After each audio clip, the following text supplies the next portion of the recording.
Friends, welcome back. आज के इस प्रेजेंट वीडियो में जो टॉपिक मैं आप लोगों के साथ डिस्कस करने जा रहा हूं, ये टॉपिक है स्टाफिंग।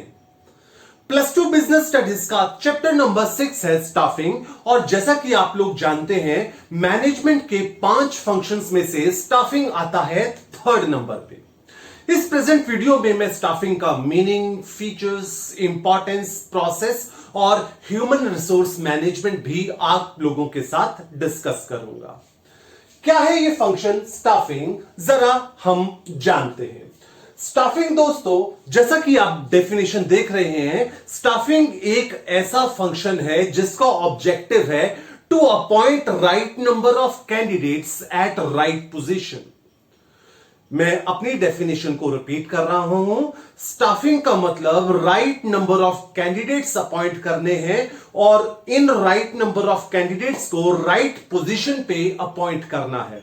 इस डेफिनेशन को अगर देखें तो इस डेफिनेशन में 2 अप्रोचेस हमें नजर आती हैं। एक अप्रोच है क्वांटिटेटिव और एक अप्रोच है क्वालिटेटिव। क्वांटिटेटिव अप्रोच कहती है कि ऑर्गेनाइजेशन के पास राइट नंबर ऑफ कैंडिडेट्स होने चाहिए, न ज्यादा न कम। ज्यादा अगर कैंडिडेट्स होंगे तो कॉस्ट बढ़ जाएगा और कम कैंडिडेट्स होंगे तो काम बीच में ही रुक जाएगा और बाकी लोगों के ऊपर वर्क प्रेशर बढ़ जाएगा। जबकि क्वालिटेटिव एस्पेक्ट इस डेफिनेशन का कहता है कि ऑर्गेनाइजेशन में काम लोगों को उनकी एबिलिटी, स्किल, काबिलियत के हिसाब से दिया जाना चाहिए। तो दोस्तों, इस डेफिनेशन के बाद हमारे पास स्टाफिंग के कुछ फीचर्स हैं। एक एक करके इन फीचर्स को हम डिटेल में डिस्कस करेंगे। सबसे पहला फीचर है हमारे पास ऑल परवेसिव, जिसे यूनिवर्सल भी कहा जाता है। इस फीचर का मतलब है कि स्टाफिंग हर किसी ऑर्गेनाइजेशन के अंदर परफॉर्म किया जाता है, चाहे बैंकिंग हो, इंश्योरेंस हो, ऑटोमोबाइल हो। सिर्फ इतना ही नहीं, within the same organisation staffing function perform किया जाता है हर लेवल पे, हर अपना डिपार्टमेंट के अंदर, हर लेवल ऑफ मैनेजमेंट, चाहे टॉप है, चाहे मिडल है, चाहे लोअर है, हर किसी डिपार्टमेंट के अंदर, चाहे वो मार्केटिंग डिपार्टमेंट है, चाहे वो प्रोडक्शन डिपार्टमेंट है, एचआर डिपार्टमेंट, हर किसी डिपार्टमेंट के अंदर ये फंक्शन परफॉर्म किया जाता है। देन दोस्तों, हमारे पास है कॉन्टिन्यूस फंक्शन।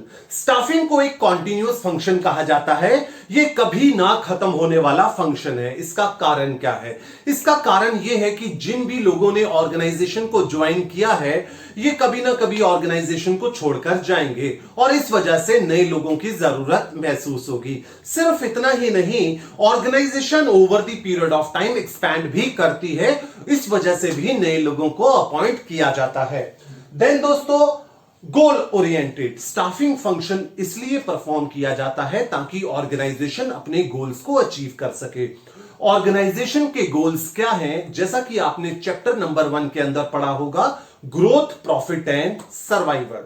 देन दोस्तों, अगला फीचर है managerial function. Staffing managerial function है। इसका मतलब यह है कि लोगों को अपॉइंट करना, right number of candidates decide करना और उनको सही जगह पे लगाना, यह मैनेजर्स का काम है, ऑपरेटिव स्टाफ का काम नहीं है। देन दोस्तों, इसके बाद है हमारे पास based on division of labour. Staffing division of labour के ऊपर बेस्ड है। इसका मतलब यह हुआ कि स्टाफिंग करते हुए इस चीज का ध्यान रखा जाता है कि लोगों को जो काम दिया जाए उनको उनकी काबिलियत और स्किल के हिसाब से काम दिया जाए। न सिर्फ उनको काम दिया जाए, बल्कि जब हम अपॉइंट कर रहे हैं लोगों को, स्किल को ध्यान में रखते हुए ही अपॉइंट करें। जिस डेजिग्नेशन की जो रोल्स एंड रिस्पॉन्सिबिलिटीज हैं, क्या ये पर्सन उस रोल्स एंड रिस्पॉन्सिबिलिटीज को निभा पाएगा कि नहीं निभा पाएगा, इस चीज को ध्यान में रखते हुए ही अपॉइंटमेंट की जाए। देन दोस्तों, नेक्स्ट हमारा फीचर है क्वांटिटेटिव एंड क्वालिटेटिव। ये फीचर स्टाफिंग का इसकी डेफिनेशन से ही आया है। क्वांटिटेटिव का मतलब है ना तो ज्यादा कैंडिडेट्स होने चाहिए, ना ही कम। और क्वालिटेटिव का मतलब है कि जो भी इंप्लॉइज हैं उनको उनकी काबिलियत के हिसाब से ही काम दिया जाए। तो दोस्तों, ये थे हमारे फीचर्स ऑफ स्टाफिंग। हम आगे चलते हैं। आगे है हमारे पास इंपॉर्टेंस ऑफ स्टाफिंग। स्टाफिंग की क्या इंपॉर्टेंस है, स्टाफिंग की क्या नीड और क्या जरूरत है ऑर्गेनाइजेशन के पॉइंट ऑफ व्यू से, इसको हम डिटेल में एक एक कर डिस्कस करेंगे। सबसे पहले स्पेशलाइजेशन। अगर ऑर्गेनाइजेशन में अच्छी स्टाफिंग होती है, लोगों को काम उनकी स्किल के हिसाब से दिया जाता है, इसकी वजह से ऑर्गेनाइजेशन में स्पेशलाइजेशन डेवलप हो जाता है, लोग अपने काम में एक्सपर्ट हो जाते हैं। क्योंकि अगर मुझे काम मेरी काबिलियत के हिसाब से दिया गया, मैं उसी काम को ही करूंगा, बार बार करूंगा और मैं उस काम के अंदर एक्सपर्ट हो जाऊंगा। सिर्फ इतना ही नहीं, अगर काम मुझे मेरी काबिलियत के हिसाब से दिया गया है तो जॉब सेटिस्फैक्शन डेवलप होगी, मैं हैप्पी होऊंगा अपनी जॉब से, मोटिवेट एनकरेज्ड फील करूंगा, जिसका नतीजा यह होगा कि मेरे ग्रोथ प्रोस्पेक्टस बेटर हो जाते हैं। कारण क्या है? एक तो मुझे मेरी स्किल के हिसाब से काम दिया गया, सेम जॉब में over the period of time कर रहा हूं, बार बार वही काम, जिसकी वजह से मेरी प्रोडक्टिविटी बढ़ जाती है। और जब मैं मोटिवेट होता हूं, हैप्पी होता हूं, काम में मन लगाता हूं, उस वजह से भी मेरी प्रोडक्टिविटी बढ़ जाती है, जिसकी वजह से न सिर्फ इंडिविजुअल के पॉइंट ऑफ व्यू से ग्रोथ प्रोस्पेक्टस बढ़ते हैं, ऑर्गेनाइजेशन के पॉइंट ऑफ व्यू से भी ग्रोथ प्रोस्पेक्टस बढ़ जाते हैं दोस्तों। देन इसके बाद है रिड्यूसेस एम्प्लॉय टर्नओवर। अगर मैं अपनी जॉब से खुश हूं, अगर मेरे ग्रोथ प्रोस्पेक्टस अच्छे हैं, तो मेरा जो जॉब को छोड़ के जाने की प्रोबेबिलिटी रहती है, वो जॉब को छोड़ के जाने की प्रोबेबिलिटी कम हो जाएगी, क्योंकि मुझे मालूम है कि मेरी ग्रोथ इसी ऑर्गेनाइजेशन में हो जाएगी और मैं जॉब से हैप्पी भी हूं। देन दोस्तों, ऑप्टिमम यूटिलाइजेशन ऑफ रिसोर्सेज का वेस्टेज कम हो जाता है। आप जानते हैं हर ऑर्गेनाइजेशन के जो रिसोर्सेज हैं वो लिमिटेड हैं, और ऑर्गेनाइजेशन किसी भी पॉइंट ऑफ किसी भी एंगल से ये नहीं चाहती है कि उसके रिसोर्सेज वेस्ट हो। स्टाफिंग फंक्शन यहां पे बहुत ही इंपॉर्टेंट रोल प्ले करता है कि ऑर्गेनाइजेशन के जो लिमिटेड रिसोर्सेज हैं ये वेस्ट ना हो, इनका ऑप्टिमम यूटिलाइजेशन हो। इसका कारण क्या है? इसका कारण यह है कि काम जो स्किल के हिसाब से बांटा गया है, मुझे काम मेरी स्किल के हिसाब से मिलेगा तो मैं कम रॉ मटेरियल यूज करूंगा, कम टाइम के अंदर ज्यादा प्रोड्यूस कर दूंगा। देन दोस्तों, key to other functions of management, बहुत ही इंपॉर्टेंट ये पॉइंट यहां पे कहा गया है। इस पॉइंट का मतलब क्या है? इस पॉइंट का मतलब ये है कि किसी भी ऑर्गेनाइजेशन के अंदर अगर अच्छी स्टाफिंग हुई है, अच्छे कैंडिडेट्स रखे गए हैं, तो बाकी के फंक्शंस को परफॉर्म करने में बहुत आसानी होगी। ये बाकी के फंक्शंस कौन से हैं? प्लानिंग अच्छी होगी, ऑर्गेनाइजिंग अच्छी होगी, डायरेक्टिंग अच्छी होगी, और दोस्तों फिर कंट्रोलिंग भी अच्छी होगी। जब ऑर्गेनाइजेशन के अंदर लोग ही अच्छे रखे गए हैं, उनको उनकी काबिलियत के हिसाब से काम दिया गया है, देन मैनेजमेंट के बाकी सारे फंक्शन बहुत ही बखूबी तरीके से निभाए जाएंगे। देन दोस्तों आगे चलते हैं। आगे है हमारे पास स्टाफिंग का प्रोसेस। ये क्वेश्चन को अटेम्प्ट करते हुए आपने किस चीज का ध्यान रखना है? आपने एक खास चीज का ध्यान रखना है कि जो भी मैं अभी आपको पॉइंट्स बताऊंगा, ये पॉइंट्स सीक्वेंस वाइज होने चाहिए। आप सेकंड पॉइंट को फर्स्ट नंबर पे, फर्स्ट पॉइंट को 8th नंबर पे नहीं रख सकते। स्टाफिंग का प्रोसेस करते हुए आपको सीक्वेंस फॉलो करना है, जबकि ये इंपॉर्टेंस और फीचर्स के अंदर सीक्वेंस बिल्कुल मैटर नहीं करता। तो स्टाफिंग के प्रोसेस में सबसे पहला पॉइंट क्या आता है? सबसे पहला पॉइंट है एस्टिमेशन ऑफ मैन पावर। क्या मतलब है इसका? एस्टिमेशन ऑफ मैन पावर के अंदर यहां पे वर्कलोड एनालिसिस, वर्कफोर्स एनालिसिस होंगे। सबसे पहले तो यह चेक किया जाएगा कि ऑर्गेनाइजेशन के अंदर काम कितना है, वर्कलोड चेक करेंगे कि काम कितना है। देन देखा जाएगा उस काम को करने के लिए कितने लोग चाहिए, उस काम को करने के लिए कितने लोग चाहिए। देन फिर देखा जाएगा कि ऑर्गेनाइजेशन के पास लोग कितने हैं। से फॉर एग्जांपल, वर्कलोड को ध्यान में रखते हुए हमें लगता है कि 10 लोग एनफ हैं ऑर्गेनाइजेशन में काम करने के लिए, और ऐसे में हो सकता है हमारे पास 10 से ज्यादा हो या 10 से कम हो। 10 से ज्यादा है तो मतलब सरप्लस मैन पावर है। अब इस सरप्लस मैन पावर का क्या करना है? मान लीजिए मेरे पास 12 है जबकि 10 ही रिक्वायर्ड है, तो 2 का क्या करें? क्या इन 2 को निकाल दे? जी नहीं, इस तरीके से नहीं निकालना चाहिए। कारण क्या है कि जिन लोगों को हमने हायर किया है उनके ऊपर इन्वेस्टमेंट हुई है, उनको ट्रेनिंग दी गई है, रिक्रूटमेंट के दौरान उनके ऊपर खर्चा हुआ था, तो इतनी आसानी से उनको निकालने का डिसीजन नहीं लेना चाहिए। सबसे पहले तो हम देखेंगे कि क्या आने वाले टाइम के अंदर डिमांड बढ़ेगी जिसकी वजह से मुझे ज्यादा काम की जरूरत महसूस होगी, तो मैं इन 2 एक्स्ट्रा लोगों को यूज कर लूंगा, तो थोड़ी देर के लिए मैं कॉस्ट का प्रेशर बियर कर लेता हूं। लेकिन मैं ये देख रहा हूं कि आने वाले टाइम में डिमांड नहीं बढ़ने वाली है, तो मुझे एक्स्ट्रा मैन पावर की जरूरत नहीं होगी। देन मुझे देखना है कि क्या इन 2 एक्स्ट्रा वर्कर्स को किसी और डिपार्टमेंट में ट्रांसफर किया जा सकता है। अगर किया जा सकता है कर दो, लेकिन दूसरे डिपार्टमेंट्स में भी जरूरत नहीं है, देन मुझे फिर डिसीजन लेना होगा इन वर्कर्स को निकालने का। लेकिन यह चीज ध्यान में रखनी है कि इमीडिएटली नहीं निकालूंगा, क्योंकि इनके प्रति मेरी कुछ ऑर्गेनाइजेशन होने के नाते मेरी कुछ सोशल रिस्पॉन्सिबिलिटी है। इन वर्कर्स के बारे में, इनकी फैमिली के बारे में मुझे सोचना है। मैं इनको टाइम दूंगा, इनको 1 महीना 2 महीने का नोटिस दूंगा कि मीनवाइल ये अपनी जॉब ढूंढ लें, और मैं निकालूंगा सिर्फ बॉटम परफॉर्मर्स को ही। बट दोस्तों, अगर ये तो थी बात सरप्लस वर्कर्स की, बट अगर मेरे पास मैन पावर कम है, 8 लोग हैं जबकि 10 रिक्वायर्ड थे, तो मुझे रिक्रूटमेंट प्लान करनी होगी। यही है हमारा नेक्स्ट स्टेप, रिक्रूटमेंट। अगर डेफिशिएंसी ऑफ मैन पावर रहती है, मुझे रिक्रूटमेंट प्लान करनी है। रिक्रूटमेंट का मतलब होता है to invite candidates to apply for the job. Recruitment 2 तरीके की होती है, इंटरनल भी होती है, एक्सटर्नल भी, जिसके बारे में डिटेल डिस्कशन हम अपने रिक्रूटमेंट के वीडियो में करेंगे। इंटरनल रिक्रूटमेंट मैं अपने ऑर्गेनाइजेशन के अंदर से ही लोगों को चांस देता हूं, प्रमोट कर देता हूं, ट्रांसफर कर देता हूं, जबकि एक्सटर्नल रिक्रूटमेंट में नए फ्रेश टैलेंट को चांस दिया जाता है। जब नए लोग जॉब के लिए अप्लाई करते हैं, तो मैं इनका सिलेक्शन करता हूं, इनका टेस्ट लिया जाता है, इंटरव्यू ली जाती है, बैकग्राउंड चेक किया जाता है, और जो भी सबसे ज्यादा सूटेबल कैंडिडेट होता है उसको अपॉइंट कर लिया जाता है दोस्तों। देन इसके बाद है प्लेसमेंट एंड ओरिएंटेशन।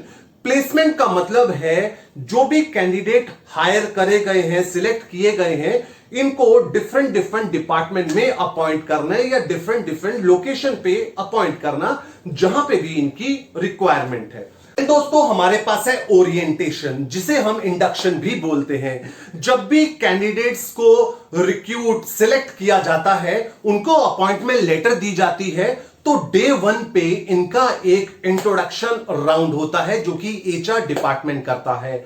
डे 1 पे HR department in newly selected employees को ऑर्गेनाइजेशन की पॉलिसीज, प्रोसीजर्स के बारे में डिटेल डिस्कशन देता है। इनको सिखाया जाता है कि ऑर्गेनाइजेशन में इनका बिहेवियर कैसा रहेगा, क्या रूल्स एंड रेगुलेशंस ये फॉलो करेंगे। साथ ही ऑर्गेनाइजेशन के हायरार्किकल स्ट्रक्चर से भी इनको इंट्रोड्यूस करवाया जाता है। देन दोस्तों, पॉइंट नंबर 5 है training and development. Training and development का पॉइंट कहता है, अब आप देखिए, जो भी इंप्लॉई हमने हायर किया, कैंडिडेट हायर किया, ये कितना ही एफिशिएंट क्यों ना हो, ऑर्गेनाइजेशन के प्रोडक्शन मेथड्स, ऑर्गेनाइजेशन के सॉफ्टवेयर, सब कुछ इस पर्सन के लिए नए हैं। सो ऑर्गेनाइजेशन को इन लोगों को ट्रेनिंग देनी होगी, इन लोगों को सिखाना होगा कि यहां पे काम किस तरीके से होता है। एंड डेवलपमेंट क्या है? ट्रेनिंग का ऑब्जेक्टिव तो यह है कि जो काम आप करने जा रहे हैं वो काम आपको सिखाएं, जबकि डेवलपमेंट का ऑब्जेक्टिव यह होता है कि स्लोली एंड ग्रेजुअली आपको अपने काम के साथ साथ आपको फ्यूचर के लिए भी तैयार करना है, ताकि आपकी फर्दर ग्रोथ भी हो सके। देन दोस्तों, performance appraisal. Performance appraisal generally ये 1 साल के बाद होते हैं, बट कई ऑर्गेनाइजेशन में बाय एनुअल भी होते हैं, हर 6 महीने के बाद। परफॉर्मेंस अप्रेजल के अंदर क्या किया जाता है, आपको जो टारगेट दिए गए थे और आपकी जो एक्चुअल परफॉर्मेंस है, आपकी एक्चुअल परफॉर्मेंस को आपके टारगेट के साथ कंपेयर किया जाता है, और उसी के बेस पे आपको अप्रेजल रेटिंग दी जाती है, जो कि excellent, very good, good, average, poor कैसी भी हो सकती है। अगर तो आप अपने टारगेट से काफी अच्छा काम कर रहे हैं तो ये एक्सीलेंट की कैटेगरी में चला जाता है। बाकी ये criteria organisation to organisation vary करता है, बट एक चीज कॉमन जरूर है, यहां पे आपको आपके टारगेट जो दिए गए हैं उसके साथ आपकी परफॉर्मेंस को कंपेयर किया जाएगा और उसी के हिसाब से आपको परफॉर्मेंस की रेटिंग दी जाती है। देन दोस्तों, प्रमोशन एंड करियर प्लानिंग। जिन इंप्लॉइज की परफॉर्मेंस अप्रेजल रेटिंग लगातार बहुत ही बेहतर आती जा रही है, उनकी फर्दर प्रमोशन प्लान की जाती है, उनको लोअर डेजिग्नेशन से हायर डेजिग्नेशन की तरफ मूव किया जाता है। जब प्रमोशन होती है तो आपकी रोल्स एंड रिस्पॉन्सिबिलिटीज में एनहांसमेंट होती है, साथ में आपको मॉनेटरी रिवॉर्ड्स भी दिए जाते हैं, सैलरी के अंदर भी इंक्रीमेंट होता है।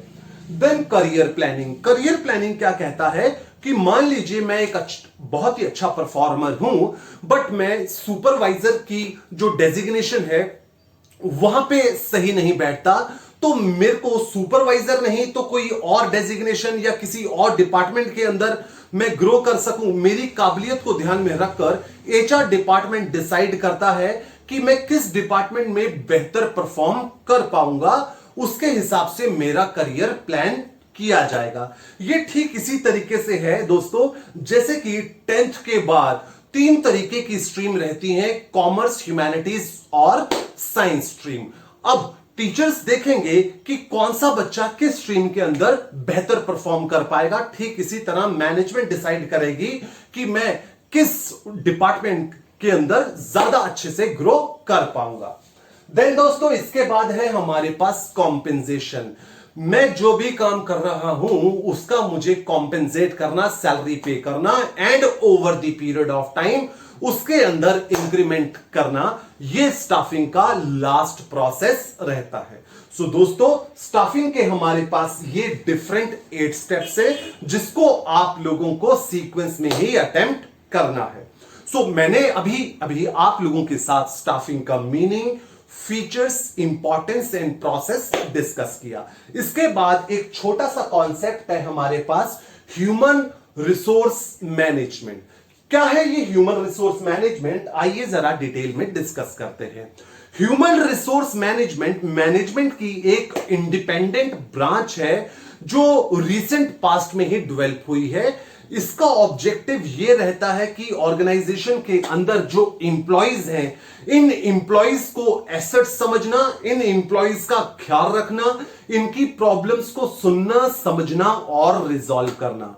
ये इंडिपेंडेंट ब्रांच इस ऑब्जेक्टिव से सेटअप की गई है कि जो इंप्लॉइज हैं ये ऑर्गेनाइजेशन के पिलर्स हैं, ऑर्गेनाइजेशन इन्हीं के बलबूते पे ग्रो कर रही है, तो इनके साथ किसी भी तरीके की जाती नहीं होनी चाहिए। इनके बारे में सोचना, समझना और इनकी ग्रोथ प्लान करना, यह ह्यूमन रिसोर्स मैनेजमेंट का काम रहेगा।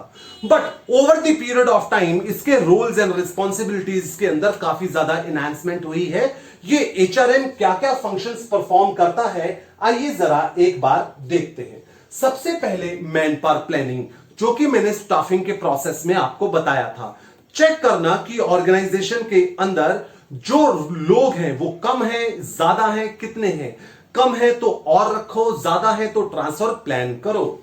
Recruitment, time to time candidates को इनवाइट करना जॉब के लिए अप्लाई करने के लिए। देन ट्रेनिंग, जो काम लोगों ने, इंप्लॉइज ने परफॉर्म करना है उनके लिए ट्रेनिंग अरेंज करना।